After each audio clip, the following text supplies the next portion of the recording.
بكم اخوتي المشاهدين، كيف نتوما؟ لاباس على خير؟ صحه لاباس؟ نتمنى تكونوا في احسن احوال. مرحبا بكم فيديو جديد في قناتي شيوات ربيع. بغيت نشارك معكم اخوتي واحد العصير رائع، عصير خاطر كيحمق لذيذ. بقاو معايا تشوفوا المقادير وطريقه التحضير. عندي اخوتي يطرد الحليب ويطرد اللتشين، عصرته من قبل حسب هذه كدرفت يطرو، وبغيت نعبر يطرد اللتشين مع يطرد الحليب. واحد اللتشينه غنزين بها، جوج ساشيات، جوج الخنيشات د الفلان،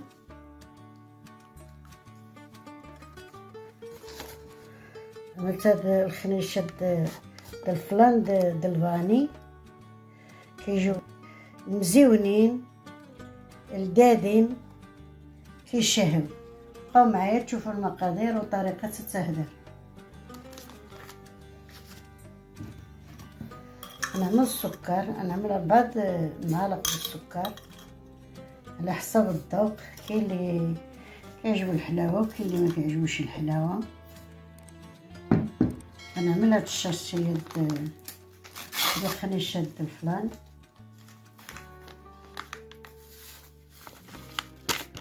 كيجي غزال. نخلط السكر مع الفلان، منبقاوش ديك الحبيبات صافي.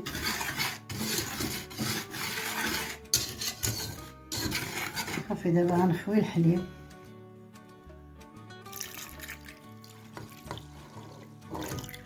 كترود الحليب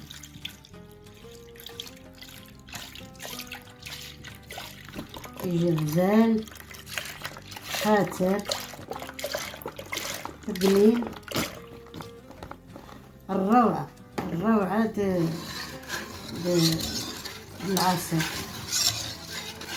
في 3 المكونات توجد دغيا. بقاو معايا خوتي في النهايه باش تشوفوا الشك كيفاش يجي. دابا غنديه البوطه، غنشعلو نتوما موجد بلا تاع بلا حتى شي حاجه، بغيت يوجد. دابا الشهوات الرمضانيه كنستعدوا لها باش يكون كلشي على الذوق ديالنا، ونوصلو نوجدو ان شاء الله. هو غيختار ونرجع معكم. نتوما خوتي هو هنا صافي. دابا نطفيلو البوطه،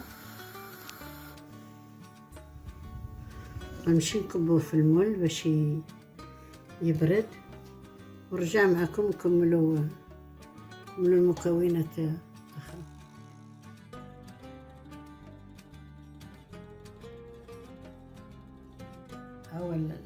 هو الفلان ديالي برد، شوفوا كيف ولا غزال معقد كيحمق.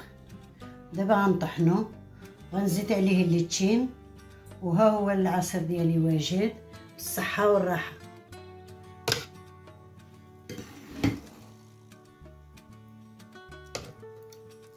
نتوما جا غزال كيشهي خوتي.